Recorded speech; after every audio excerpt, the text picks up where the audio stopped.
আসসালামু আলাইকুম ভিউয়ার্স, আপনারা সবাই কেমন আছেন? আশা করি সবাই ভালো আছেন। যে যেখান থেকে আমার এই ভিডিওগুলো দেখেন, ভালো লাগলে অবশ্যই কমেন্ট করবেন।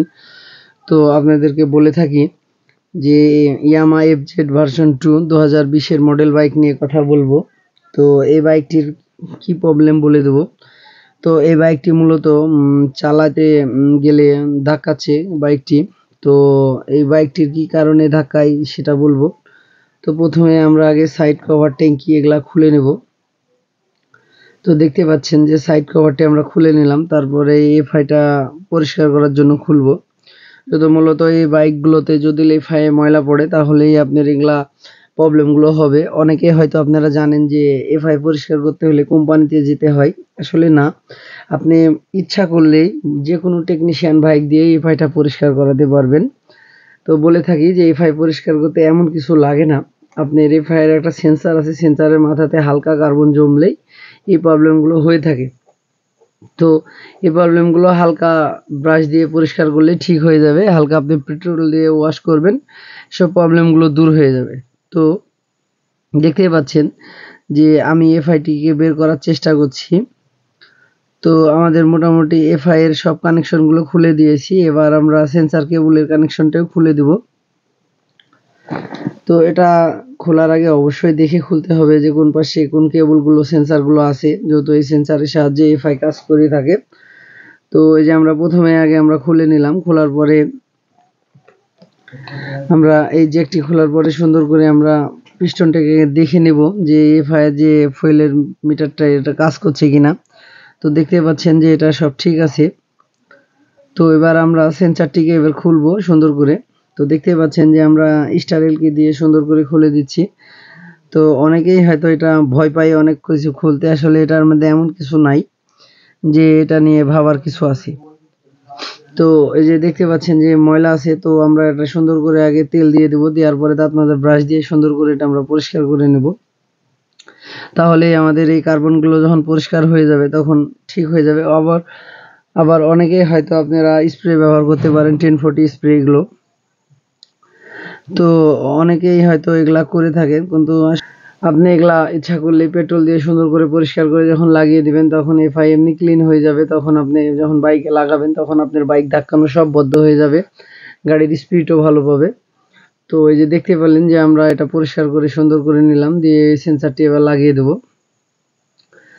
তো লাগানোর সময় অবশ্যই দেখে লাগাতে হবে, লিক টিক যেন না করে। রাবারগুলো সুন্দর করে, সিলগুলো সুন্দর জায়গায় বসিয়ে দিতে হবে, না হলে আবার কাজ করবে না এফআইটি। তো দেখতে পাচ্ছেন যে আমাদের স্টার এলকি দিয়ে এবার সুন্দর করে আমরা নাটটি লাগিয়ে দেওয়ার চেষ্টা করছি।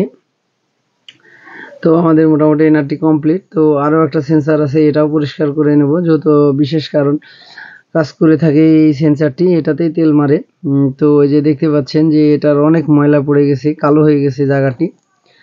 তো যেহেতু টোটাল বডিটি অ্যালুমিনিয়ামের এই জায়গাটা একবারে সাদা থাকবে, সেই জায়গাতে আয়রন পড়ে কালো হয়ে গেছে। আর এই যে সেন্সারের মাথাতে কত আয়রন জমে গেছে। তো এটা আমরা সুন্দর করে এবার পেট্রোল দিয়ে পরিষ্কার করে নেব। এই যে দেখতে পাচ্ছেন যে আমি দাঁত মাজা ব্রাশ দিয়ে সুন্দর করে এটার আয়রনগুলো ছাড়ানোর জন্য ব্রাশ দিয়ে ঘষে নিলাম।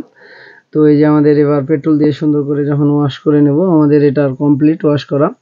তো এটা আমরা সুন্দর করে এবার বডিটা ওয়াশ করে লাগিয়ে দেব।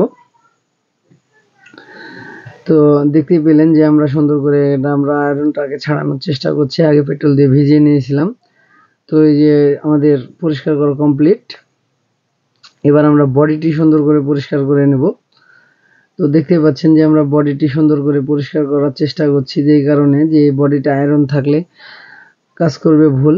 তো এই যে দেখতে পাচ্ছেন যে এফআই এর ভিতরটা যেটা অ্যাক্সিলারেটরে কাজ করে থাকে, এটাতে অনেক আয়রন পড়েছে, তাই আয়রনগুলো সুন্দর করে আমরা তুলে দিচ্ছি।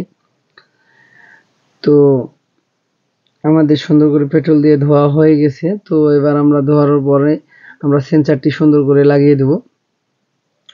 বলে থাকি আরো একটা কারণ যে এফআই এমন কিছু না, হয়তো কার্বোরেটরের মতনই সিস্টেম, সেন্সারগুলো আছে, অনেকেই হয়তো ভয় পান খুলতে। আসলে এটা খোলার এমন কিছু নাই, একটু আপনি মেধা খাটালেই ঠিক হয়ে যাবে এটা। তো এই সেন্সারটি আমরা যখন সুন্দর করে পরিষ্কার করে লাগাবেন, অবশ্যই দেখে লাগাবেন যে এটার আবার কাজ করছে কিনা। ওটা স্প্রিং আছে, তো স্প্রিংগুলো যখন কাজ করবে ঠিকঠাক তখনই বুঝতে পারবেন যে সব ঠিক আছে। তো আমরা ক্ল্যাম্পটি সুন্দর করে সেট করে এবার লাগিয়ে দেব। যে স্ক্রুগুলো সুন্দর করে টাইট করে দেব। আমাদের মোটামুটি স্ক্রুগুলো লাগানো কমপ্লিট। তো এবার আমরা তেলের স্ক্রুটাও খুলে দেখে নেব যে তেলের স্ক্রুর অবস্থাটা কেমন আর কতটুকু আয়রন পড়েছে। তো এই যে দেখতে পাচ্ছেন যে আমরা এবার তেলের স্ক্রুটি খুলে নেব। এই যে আমরা তেলের স্ক্রুটি খুলছি, যে আমরা স্ক্রুর মাথাটি দেখব যে স্ক্রুর মাথাটিতে তেল আয়রন কতটুকু পড়েছে, তাহলেই বুঝতে পারবো যে আসলেই আয়রন কত জমেছে। তো দেখতেই পাচ্ছেন যে কত প্রকার আয়রন। তো এটাও আমরা পরিষ্কার করে নেব সুন্দর করে। তো পরিষ্কার করার পরে লাগিয়ে দেব। লাগানোর পরে তেলের স্ক্রুর মাপ দিয়ে দেবো 2.5, যেহেতু অনেকেই হয়তো এই মাপটি জানে না। 2.5 স্ক্রু প্যাচ থাকে অরিজিনাল মাপ। তো 2.5 প্যাচ যখন দিয়ে দেবো তখন আমাদের মোটামুটি তেলের মাইলেজটাও কমে যাবে। আর যখন এগুলা পরিষ্কার থাকবে, সবই ক্লিন থাকবে, তাহলে অবশ্যই তেলের মাইলেজটাও ভালো পাবে। আর তেলের মাইলেজ তো প্রায় 40 থেকে 50 কিলোমিটার অবশ্যই পেয়ে থাকবেন, যতই পুরাতন এফআই হয়ে থাক। তো এই যে আমরা মাপ দিয়ে দেব, এটা 2.5 প্যাচ। তো দেখতেই পাচ্ছেন যে আমরা 2.5 প্যাচ দিয়ে দিলাম। তো আমাদের এফআই পরিষ্কার করা কমপ্লিট। তো এফআই এর এবার সেন্সারগুলো আমরা লাগিয়ে দেব। আর আরেকটা বিষয় বলে থাকি যে অবশ্যই কেবলের মাথাগুলো কিন্তু সব দেখতে এক আর একই জ্যাক, অবশ্যই দেখে লাগাবেন যেন ভুল না হয়ে থাকে, না হলে ভুলভাল কাজ করবে। তো এই যে আমাদের কমপ্লিট। এবার আমরা হলো এফআইটি সুন্দর করে নাটটি টাইট করে দিলেই আমাদের মোটামুটি কাজ কমপ্লিট হয়ে যাবে। তো এই যে আমরা এফআইটি এবার হোস পাইপের মধ্যে সুন্দর করে ঢুকিয়ে দিব।